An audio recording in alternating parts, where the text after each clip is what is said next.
مردوں کو ٹھوکریں مارتا ہے، وہ آنے والا دراندازی کرنے والا شخص جو مسلح ہے اور آپ کے پاس کوئی ہتھیار نہیں ہے، تو اس کیفیت سے پورے کا پورا کشمیر گزر رہا ہے. یعنی ان کا پورا وطن کشمیریوں کا محصور ہو گیا ہے. ابھی جب اگست 5 کی یہ سارے کی ساری جو موومنٹ ساری دنیا میں چل رہی تھی 2-4 دن پہلے، تو پورے کا پورا جو مقبوضہ جموں و کشمیر وہ کرفیو کی کیفیت میں تھا. لوگوں کو، عمائدین کو، خاص طور سے سیاسی رہنماؤں کو، بلکہ عام لوگوں کو گھروں سے باہر آنے کی اجازت نہیں تھی. ہر گھر کے باہر پہرا لگا ہوا تھا. اس قسم کی قید و بند سے وہ گزر رہے ہیں. وہاں کوئی جذبہ سرد نہیں ہوا، اور دنیا کے جتنے تجزیہ نگار ہیں یا جو سیاسی مبصرین ہیں، انہوں نے کہا ہے کہ یہ جو ہندوستان نے جنگ چھیڑی ہے، طویل جنگ چھیڑی ہے، اور اس کی مسلح مزاحمت ہوگی. یعنی جو کشمیری نہتے ہیں لیکن اس کے باوجود وہ لڑیں گے. جو 80 لاکھ کشمیری ہیں، جو 80 لاکھ مسلمان نشانہ بنائے جا رہے ہیں، اور نوجوان بالخصوص جو ہے وہ آزادی کا نعرہ بلند کرتے ہیں. میں ابھی پڑھ رہا تھا ایک مضمون جس میں کسی نے یہ کہا کہ بچے اپنی ماں باپ کا نام جاننے سے پہلے آزادی کا نعرہ بلند کر لیتے ہیں. تو بات یہ ہے کہ وہاں یہ جذبہ زندہ ہے اور یہ زندہ رہے گا. اس کو تقویت ملے گی. یہاں پورے آزاد کشمیر اور پاکستان میں، دنیا بھر میں جو کشمیری اور پاکستانی ہیں، ان کے دلوں میں بھی یہی جذبہ موزن ہے کہ اس طریقے سے، جس برے طریقے سے کشمیریوں کو مارا جا رہا ہے اور ان کی نسلیں ختم کی جا رہی ہیں، تو ہم ان کا دفاع کریں گے. بین الاقوامی ایوانوں میں یہاں نوجوان تو مسلح کارروائی کے لیے تیار بیٹھے ہیں. یعنی وہ اتنا بھڑک اٹھے ہیں کہ وہ کہتے ہیں کہ جناب یہ کافی نہیں ہے سیاسی اور سفارتی مہم جو آپ چلا رہے ہیں. تو کسی طریقے سے کوئی جذبہ سرد نہیں ہوا، اس کو مہمیز لگی ہے. اور میں یہ سمجھتا ہوں کہ آنے والے دنوں میں ہندوستان کو اس غلطی کا سنگین خمیازہ بھگتنا پڑے گا. بالکل ٹھیک. اچھا پریزیڈنٹ صاحب، مجھے یہ بھی بتائیے گا، آپ نے ابھی ارلیئر جن کامیابیوں کا ذکر کیا، اس میں پاکستان کے کردار کو آپ کس طرح دیکھ رہے ہیں، اور کشمیری جو اس جنگ کو لڑ رہے ہیں وہ پاکستان کے اس کردار کو کس تناظر میں دیکھتے ہیں؟ اگر آپ اس پہ بھی تھوڑا ہمیں بتائیں. جی دیکھیے، پاکستانی ریاست نے بڑی کوشش کی ہے. اس کے تمام اداروں نے، جو پاکستان کی حکومت ہے، پاکستان کے دفتر خارجہ نے، اس کے سفارت خانوں نے، یہ کووڈ-19 پینڈیمک سے پہلے جو ہے میں دنیا کے مختلف ممالک میں گیا ہوں. میں نے براہ راست مشاہدہ کیا ہے پاکستان کے سفارت خانوں کی کارکردگی کا. تو انہوں نے کوئی کسر اٹھا نہیں رکھی. یعنی وہ جس تندہی سے کام کر رہے ہیں، اور خود آپ کو پتہ ہوگا کہ جو وزیر خارجہ ہیں یا خارجہ سیکرٹری ہیں ہمارے، یہ کوشش کر رہے ہیں. پھر یہ ہے کہ کل جو ہے مظفر آباد میں شہباز شریف صاحب تشریف لے گئے ہوئے تھے، ان کے ساتھ راجہ پرویز اشرف صاحب تھے.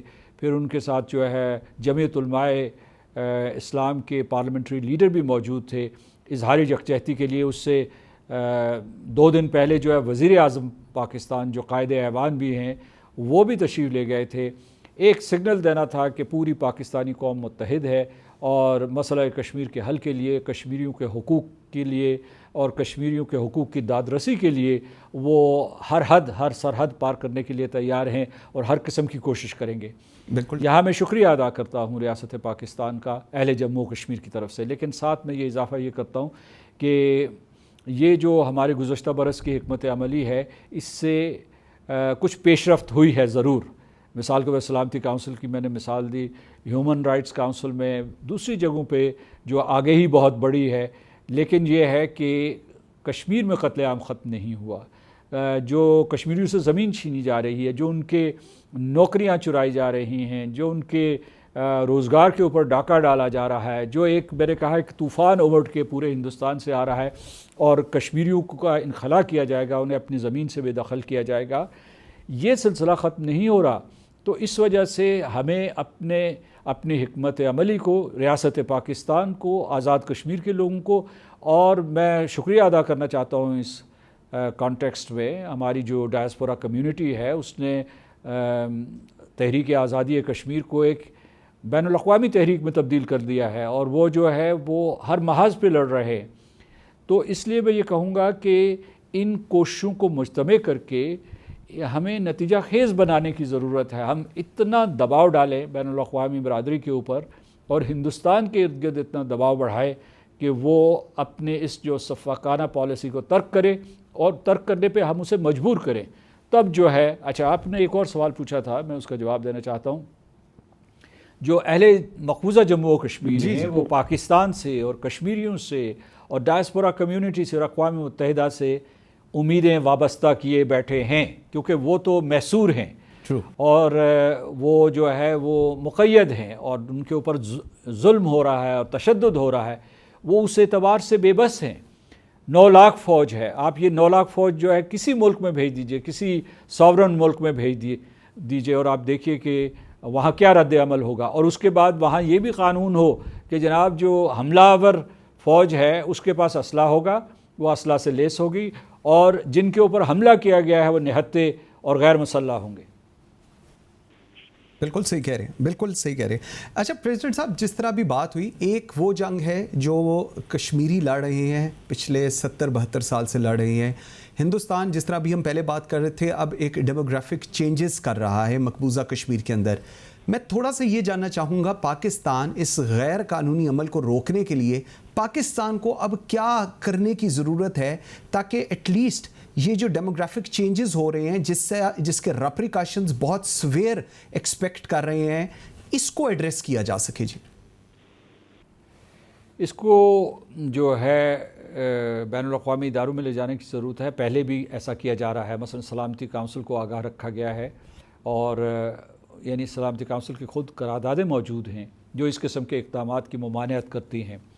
جو قرارداد بالخصوص قرارداد 92 یا قرارداد 122، یہ جو سلامتی کونسل کی قراردادیں ہیں وہ واضح طور پر اس قسم کے اقدامات کو منع کرتی ہیں. لہٰذا سلامتی کونسل کی ذمہ داری بنتی ہے، جنرل اسمبلی کی ذمہ داری بنتی ہے. جنرل اسمبلی میں ایک جو ہے سیکرٹری جنرل کا ایک خصوصی نمائندہ وہ نسل کشی کی روک تھام کے لیے ہوتا ہے، جینوسائیڈ کی روک تھام کے لیے ہوتا ہے، اور یہ ان کے سامنے جو جینوسائیڈ نسل کشی کرنے والے یا نسل کش قوتیں ہیں یہ کشمیر میں متحرک ہیں. اور تمام پابندیوں کے باوجود، مطلب ذرائع ابلاغ کی جو بھی پابندیاں انہوں نے لگائی ہیں یا انٹرنیٹ کے اوپر جو بھی پابندیاں لگائی ہیں، اس کے باوجود ساری دنیا کو پتہ ہے کہ اس وقت کشمیر میں جو آبادی کے تناسب کو تبدیل کرنے کی کوشش کی جا رہی ہے. اس کو نسل کشی کی ایک قسم کہتے ہیں، اسے ایک جنگی جرم کہتے ہیں بین الاقوامی قانون کے مطابق، 4 جنیوا کنونشن کے مطابق. تو ہمیں ICRC کی طرف جانے کی ضرورت ہے. ہمیں اصل میں اصرار کرنا چاہیے کہ جیسے نورمبرگ ٹرائیبیونلز بنے تھے ویسے بننے چاہیے، اس لیے کہ جس قسم کے نورمبرگ لاز تھے جو ہٹلر نے نافذ کیے تھے اور ان کے نتیجے میں جیسے جو ہے یہودیوں کو بے دخل کر دیا تھا یا ان کو ہولوکاسٹ کے ذریعے مار دیا تھا یا انہیں ملک سے نکال دیا گیا تھا، وہی عمل کشمیر میں شروع ہو چکا ہے. یعنی غیر قانونی آباد کاری اور اس کے علاوہ جو ہے مسلمانوں کے انخلاء کے لیے تیاری. مسلمانوں کو مجبور کیا جائے گا کہ وہ ہجرت کریں گے. جب وہ ہجرت کر کے پاکستان میں آئیں گے، پناہ مانگیں گے، جب ہم انہیں پناہ دیں گے تو کہتے ہیں کہ پاکستان جو ہے ان دہشت گردوں کو پناہ دے رہا ہے. یہ میں ان کا منصوبہ ہے. تو کہنے کا مطلب یہ ہے کہ اسے بین الاقوامی برادری کو جگانے کے لیے بین الاقوامی اداروں کو متحرک کرنے کی ضرورت ہے جو اس کے لیے ذمہ دار ہیں. مثال کے طور پر انٹرنیشنل لا کمیشن سے رجوع کیا جا سکتا ہے کہ جناب وہ ایک ٹرائیبیونل بنائے، کیونکہ اگر جو ہٹلر اور مسولینی اور ملاسووچ گزشتہ صدی کے جو وہ گردن زدنی تھے، تو ان سے زیادہ بھیانک جرائم کا ارتکاب جو ہے اس وقت نریندر مودی، امت شاہ، راجناتھ سنگھ اور موہن بھگوت کر رہے ہیں. تو کہنے کا مطلب یہ ہے کہ مجرم دندناتے پھر رہے ہیں اور جو معصوم لوگ ہیں وہ قربانی کے جانوروں کی طرح ذبح کیے جا رہے ہیں. بالکل ٹھیک. پریزیڈنٹ صاحب مجھے ایک چیز بتائیے کہ جس طرح ابھی وار کرائم کی بات ہوئی، جو وہاں پر سب کچھ ہو رہا ہے اور دنیا کی آرگنائزیشنز کو آپ نے مینشن کیا، پاکستان کی اگر میں دوبارہ تھوڑی سی بات کرنا چاہوں، کیا پاکستان جو کشمیر کا کیس ہے اب اس طرح دنیا کو پریزنٹ کر سکا ہے؟ بیکاز ایک ویو پوائنٹ یہ بھی ہے کہ ہمیں بہت کچھ کرنے کی ضرورت ہے اور شاید might be the reason Covid کی وجہ سے ہم وہ سب کچھ اس طرح ڈیلیور نہیں کر سکے. اس پہ آپ کی کیا بائیں گے؟ جی میں یہ کہوں گا کہ گزشتہ برس جو ہے اگست، ستمبر، اکتوبر میں آپ نے پوری کوشش کی اور اس میں صرف جو ہے حکومت شامل نہیں تھی، ساری سیاسی جماعتیں بھی شامل تھی اور پھر جو ہے ان کو پاکستان کی آبادی کی 22 کروڑ آبادی کی حمایت حاصل تھی. اور میں ہر شہر میں گیا تھا اس زمانے میں تو ایک نیا جذبہ تھا، ایک ولولہ تھا کشمیریوں کی مدد کا، کیونکہ میں کہیں ایک جلسے سے خطاب کر رہا تھا تو میں نے کہا کہ یہ صرف جو ہے سیاسی اور سفارتکاری جو ہے سیاسی اور سفارتی ذرائع سے یہ مسئلہ نہیں حل ہو سکتا، یا جیسے ہم صرف اقوام متحدہ سے رجوع کر کے مطمئن ہو جائیں کہ وہ ہمیں انصاف جو ہے تشتری پہ رکھ کے دے دیں گے، ایسا نہیں ہوگا۔ اس کے لیے یہ ہے کہ ہمیں پوری آبادی جو ہے اس کو ساتھ لے کے چلنا ہوگا۔ تو میں نے یہ کہا تھا کہ بند کمروں کا مسئلہ نہیں رہا اب یہ جو چوکوں چوراہوں کا اور شاہراہوں کا مسئلہ ہے، آپ اسے دنیا کی شاہراہوں میں لے جائیں اور تقریباً اسی قسم کی تحریک پیدا کریں جو ساؤتھ افریقہ میں نسل پرستی کے خلاف تھی، یا ویتنام کی جنگ کے خلاف تھی، یا جس طریقے سے جہاں جہاں کہیں بھی ظلم ہو رہا تھا اس کے خلاف جو ہے بین الاقوامی تحریکیں ہوئی، اور اس کی وجہ سے جو بین الاقوامی ادارے مجبور ہوئے اور انہوں نے فیصلے کیے۔ پاکستان اکیلا یہ جنگ نہیں لڑ سکتا، پاکستان کو اپنے دوستوں کی تعداد بڑھانی ہوگی، اور پہلے سے کئی دوست موجود ہیں، کچھ ملک ہمارے ساتھ کھڑے ہوئے ہیں آ کے بڑی جرأت کے ساتھ۔ میں ترکی، ملیشیا اور ایران کا نام لوں گا، چین کا نام لوں گا، مغربی یورپ کے کچھ ممالک ہیں، لیکن سخت محنت کی ضرورت ہے، کیونکہ جیسا کہ میں نے کہا کہ ہم تنہا صرف حکومتوں کے سہارے یہ جنگ نہیں لڑ سکتے، کیونکہ مغربی حکومتیں جو ہیں وہ تو ہندوستان کے ساتھ بندھی ہوئی ہیں، یا تو ان کے معاشی تعلقات ہیں، یا وہ چاہتے ہیں کہ ہندوستان کو جو ہے چین کے خلاف استعمال کیا جائے، اور اس میں ہندوستان کا ایک کردار وہ سمجھتے ہیں کہ ہے، جو میں سمجھتا ہوں نہیں ہے۔ لیکن ہمیں جو ہے صرف جو ہے ان حکومتوں کے اوپر انحصار نہیں کرنا، ہم نے جو ہے بین الاقوامی انٹرنیشنل سول سوسائٹی کی حمایت حاصل کرنی ہے، تبھی ہم کامیاب ہو سکتے ہیں۔ بالکل ٹھیک ہے، بالکل ٹھیک ہے۔ ویورز ایک چھوٹی سی بریک لیتے ہیں یہاں پر، اور جب بریک سے واپس آتے ہیں تو جن کا ابھی پریزیڈنٹ صاحب نے ذکر کیا ہے، ان کے کیا رول ہونا چاہیے اور باقی کی دنیا کا کیا رول ہونا چاہیے، اس پہ بات کریں گے۔ میرے ساتھ رہیے گا۔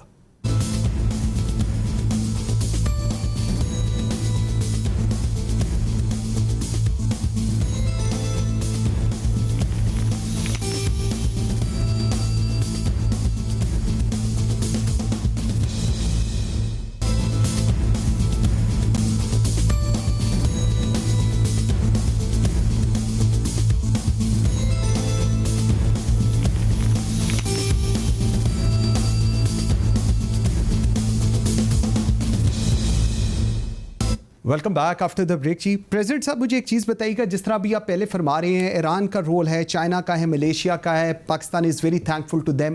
سر ایکچولی واٹ از ریکوائرڈ کہ پوری دنیا اس چیز کو سمجھے، اس کو انڈورس کرے، اور اس کے بعد ایک پریشر اس طرح کا آئے ہندوستان کے اوپر کہ جو اس کے یہ غیر قانونی اقدامات ہیں، یہ اس جنگی جنون سے ہندوستان واپس آئے۔ سر اس کے لیے کیا کرے پاکستان؟ اس کے لیے مزید کیا کرنا چاہیے؟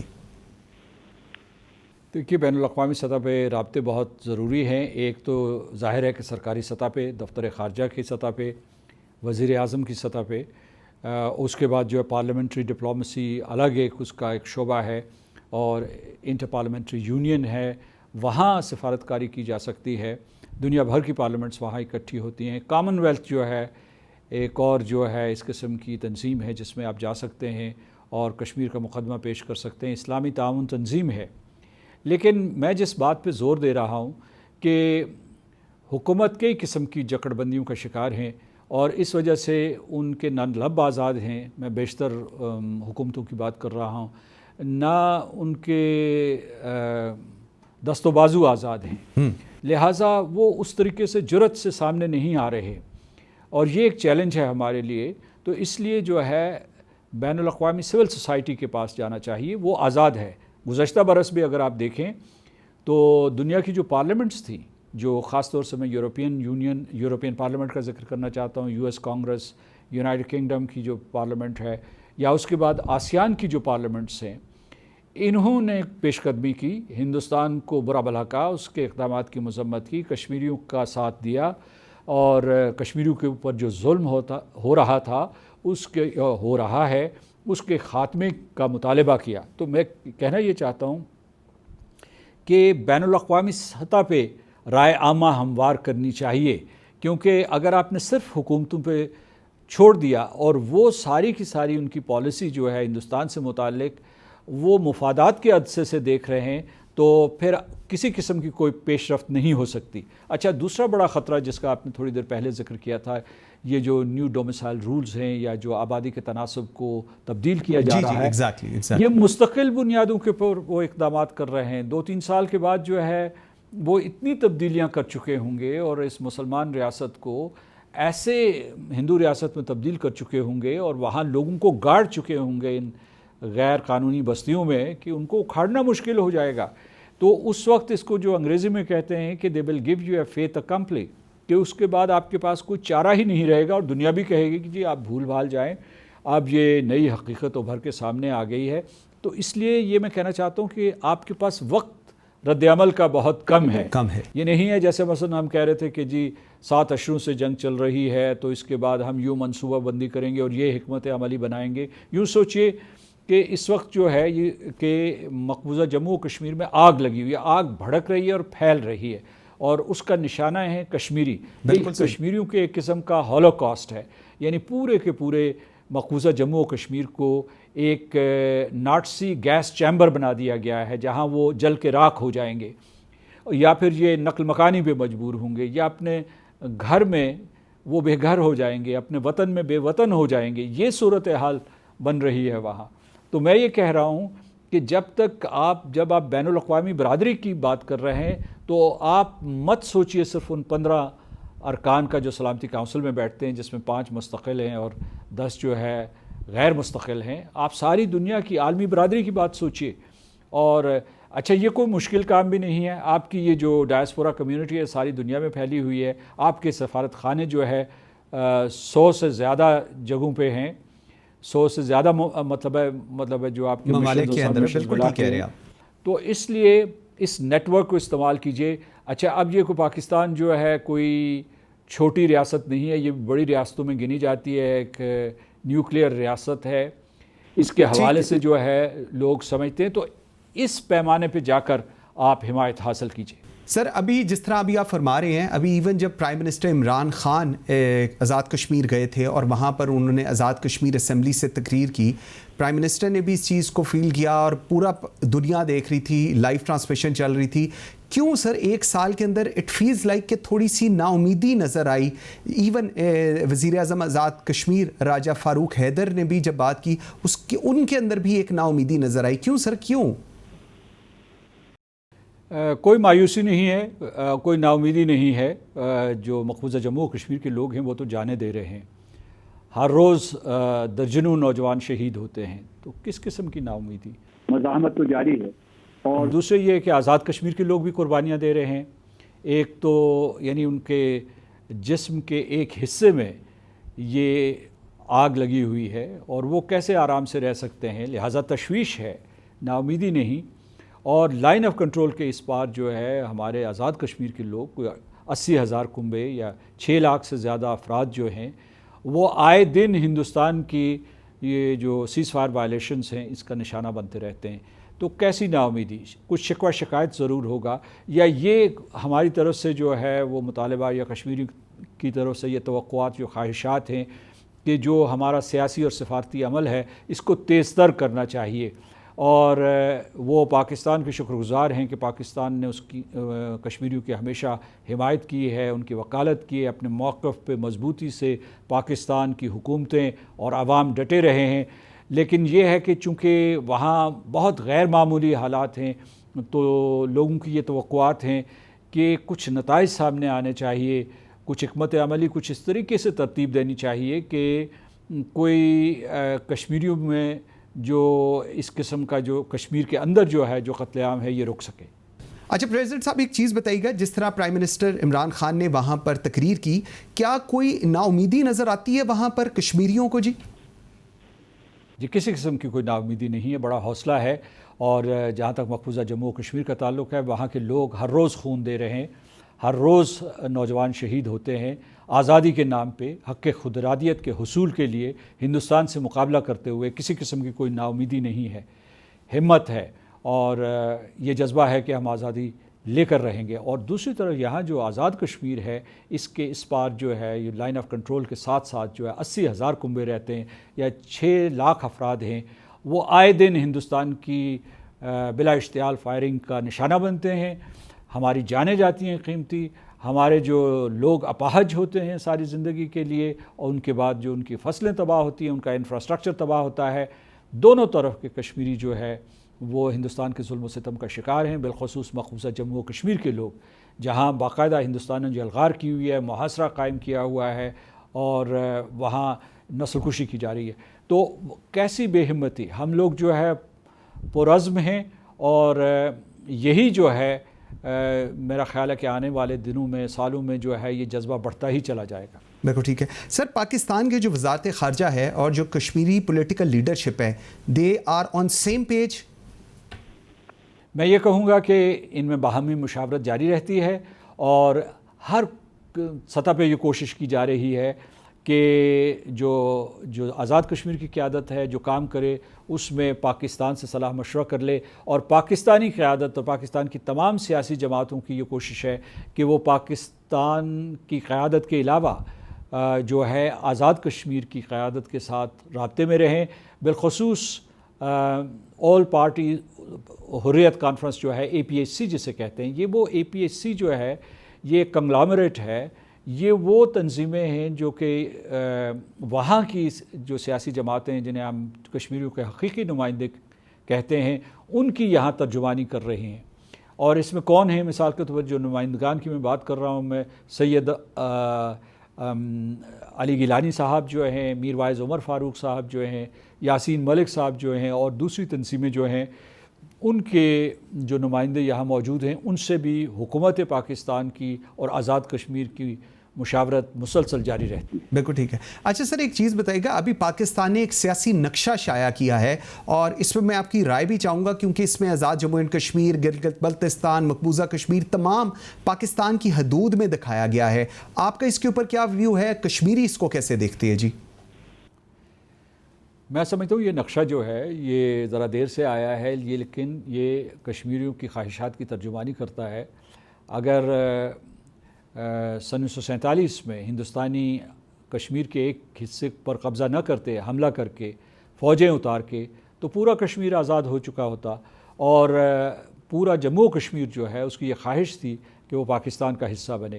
19 جولائی سن 1947 کو لگ بھگ پاکستان کی قائم ہونے سے ایک ماہ پہلے سری نگر میں all Jammu and Kashmir Muslim conference کے پرچم تلے جموں و کشمیر کے لوگوں نے یہ فیصلہ کیا تھا کہ وہ پاکستان کی ریاست کا حصہ بننا چاہتے ہیں.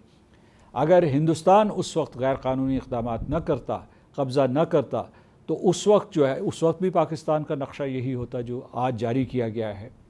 تو کہنے کا مطلب یہ ہے کہ یہ سن 1947 کا نقشہ ہے. سن 1947 میں اہل جموں و کشمیر کی خواہشات کا عکاس نقشہ ہے. تو لیکن اس میں اس وقت مسئلہ یہ ہے کہ ہمارے ایک حصے کے اوپر, یا جموں و کشمیر کے لوگوں کے ایک حصے کے اوپر ہندوستان نہ صرف قابض ہے بلکہ اس نے اس کو یونین ٹیریٹریز میں تبدیل کر دیا ہے. یونین ٹیریٹریز جیسے کہ کوئی میونسپیلٹی ہو, اور اس کے اوپر براہ راست جو ہے وہ دلی کا راج ہے, اور کشمیریوں سے نہیں پوچھا گیا کہ بھئی آپ کیا چاہتے ہیں. یہ جو ایک رائے شماری ہونی تھی اقوام متحدہ کی سلامتی کونسل کی قراردادوں کے مطابق, وہ نہیں ہوئی. اور ابھی وہاں کون لوگ بیٹھے ہوئے ہیں؟ کوئی ایک صاحب ہیں جن کا نام ہے گریش چندر, جو ان کے جو ہے وہ ٹاپ موسٹ بیوروکریٹ ہیں, اور پھر جو ہے ان کا کوئی لیفٹیننٹ گورنر ہے جس کو کہتے ہیں کہ جی وہ کوئی مسٹر سنہا کہیں سے آئے ہیں. بھئی یہ کون ہیں یہ لوگ؟ اور کشمیریوں سے کیوں نہیں پوچھا گیا, جموں اور کشمیر کے لوگوں سے کیوں نہیں پوچھا گیا کہ بھئی آپ کیا چاہتے ہیں؟ ان کی اسمبلی جو وہ نام نہاد اسمبلی تھی وہ بھی ایک سال پہلے جو ہے ڈیزالو کر دی گئی تھی. تو کہنے کا مطلب یہ ہے کہ یہ جو نقشہ ہے یہ اس حقیقت کی عکاسی کر رہا ہے جو لوگوں کے دلوں میں جو مرتسم ہے, یا جسے آپ کہہ سکتے ہیں کہ یہ وہ نقشہ لوگوں کے دلوں میں موجود ہے. بالکل ٹھیک ہے. اچھا سر, ایک اور چیز, جب یہ نقشہ, اس نقشے کو بنانے کے لیے وہی کمنگ بیک ٹو دیٹ, کیا آزاد کشمیر کی حکومت کو آن بورڈ لیا گیا؟ If you want to share that also. جی میرا خیال میں اس میں تمام لوگوں سے مشاورت کی گئی ہے, بشمول آزاد کشمیر کے قائدین, ان کی سیاسی جماعتوں, اور اس کے علاوہ جو ہے جو باقی کشمیری نمائندے ہیں ان سب سے صلاح مشورہ کیا گیا ہے. بالکل ٹھیک ہے. اچھا سر, ایک اور چیز, یہ آبویسلی یہ ایک زمین کا ٹکڑا نہیں ہے بلکہ یہاں پر رہنے والوں کے لیے حق خود ارادیت کی ایک جنگ ہے. اس نیریٹو کو دنیا کس حد تک ایکسیپٹ کر چکی ہے, اور اگر ابھی تک نہیں کیا تو مزید اس کو ایڈریس کرنے کے لیے کشمیر تو اپنی جنگ لڑا ہے, پاکستان کے یہ جو ممالک ہیں, پاکستان کی جو ایمبیسیز ہیں, ان کو مزید کیا کرنے کی ضرورت ہے؟ جی دیکھیے, اس میں ہندوستان نے بڑا گھناؤنا کردار ادا کیا ہے. سملہ معاہدے کے بعد اس نے ساری دنیا میں مشہور کر دیا کہ اب اقوام متحدہ کا کوئی کردار نہیں رہا, اب کشمیریوں سے پوچھا نہیں جائے گا, اب سیدھے جو ہے پاکستان اور ہندوستان مل کر کوئی فیصلہ کریں گے. اور اس نے یہ سارے کا سارا پروپیگنڈا بدنیتی کی بنیاد کے اوپر کیا. تو دنیا جب آپ کہیں چلے جائیں, لندن چلے جائیں, برسلس چلے جائیں, امریکہ میں چلے جائیں, تو وہاں لوگ یہ سمجھتے ہیں اب بھی, یعنی یہ 5 اگست 2019 کے واقعات کے بعد بھی وہ سمجھتے ہیں کہ یہ دو طرفہ معاملہ ہے. بھائی صاحب, یہ دو طرفہ معاملہ کیسے ہے؟ یعنی مطلب یہ ہم بجا طور پر پوچھتے ہیں, جو ان کے دفاتر خارجہ ہیں ان کو ہندوستان نے یہ بتایا ہوا ہے کہ جناب یہ اسلام آباد اور دلی کا معاملہ ہے.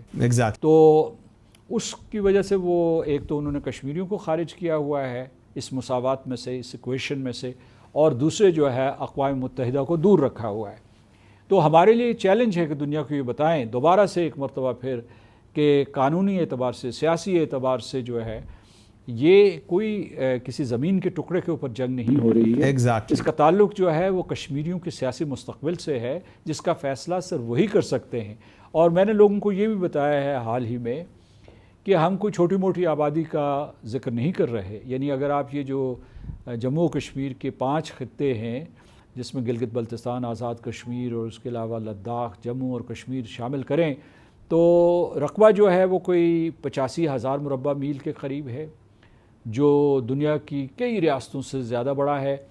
اور آبادی کا جب ہم ذکر کرتے ہیں تو یہ تقریباً 2 کروڑ کی آبادی ہے. اقوام متحدہ کے کتنے ممالک ہیں جن کی 2 کروڑ کی آبادی نہیں ہے؟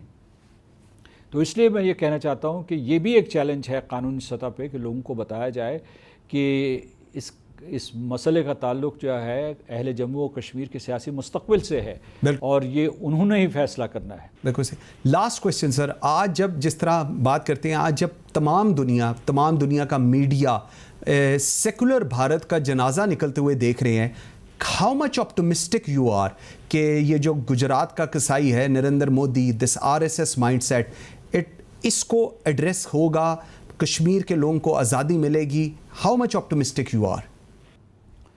دیکھیے, یہ ایک ایسا مفروضہ ہے کہ یعنی ہم یہ کہیں گے کہ ہندوستان کو راشٹریہ سوائم سیوک سنگھ اور بھارتیہ جنتا پارٹی اور پھر جو ان کے حلیف ہیں بجرنگ دل, وشوا ہندو پریشد اور شیو سینا, اس قسم کی انتہا پسند قوتیں جو بالکل پاگل ہو گئی ہیں, جن کے اوپر جنگی جنون سوار ہے, جو تشدد بھی یقین رکھتی ہیں, جو ہندوستان کو پوتر کرنا چاہتی ہیں, مسلمانوں کو مار کے, عیسائیوں کو مار کے, مسیحیوں کو مار کے, سکھوں کو مار کے, اقلیتوں کا خاتمہ کر کے, دلتس جو ہے ان کو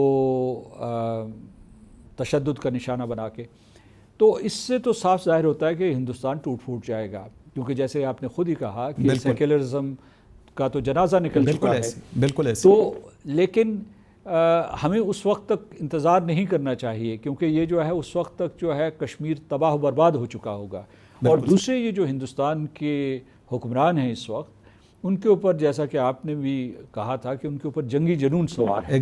کہتے ہیں کہ جی ہم جو ہے آزاد کشمیر کے اوپر حملہ کریں گے, پاکستان کے ٹکڑے ٹکڑے کر دیں گے, پھر یہ کہ چین سے لڑ کر جو ہم اقصی چین واپس لیں گے, اور پھر جو ہے وہ گلگت بلتستان میں مداخلت کریں گے. اور وہ یہ کہتے ہیں, مطلب ان کے جو وہاں جو سوچ ہے وہ سوچ یہ ہے کہ جناب یہ جو سارے کے سارے ہمسایہ ممالک ہیں یہ اکھنڈ بھارت کا حصہ ہیں. بالکل ایسے. مثال کے طور پر پاکستان نے یہ گناہ کیا تھا کہ تقسیم ہند کروائی تھی اور خود مختاری لی تھی, تو اب وہ سمجھتے ہیں کہ بنگلہ دیش ہو, پاکستان ہو, یعنی افغانستان سے جو میانمار تک ہے, رنگون تک, یہ سارے کا سارا جو ہے, یا آسام سے لے کر یہاں جو ایران کی سرحدوں تک, یہ سارے کا سارا جو ہے یہ اکھنڈ بھارت ہے, اور یہ ان کے عزائم ہیں. اس سے یہاں جنگ کے شعلے بھڑکیں گے بالکل. اور جنگ جو ہے، اور جب وہ یہ جنگ کریں گے تو انہیں بھی معلوم ہونا چاہیے کہ پاکستان بھی ایک جوہری ریاست ہے، چین بھی ایک جوہری ریاست ہے. بالکل ایسے. تو اس سے اصل میں ان کا ساری دنیا کو تباہ و برباد کرنے کا منصوبہ ہے، لہٰذا ان کو روکنا ضروری ہے. سردار مسعود خان صاحب، صدر آزاد جموں اینڈ کشمیر، آپ کا بہت شکریہ sir. Very grateful for your time. ناظرین، طلوع آفتاب کی دعا اور انتظار ہے جب کشمیری نریندر مودی اور ہندتوا کے مظالم سے آزاد ہوں گے. مجھے منصور اعظم قاضی کو اجازت دیجیے. اللہ حافظ.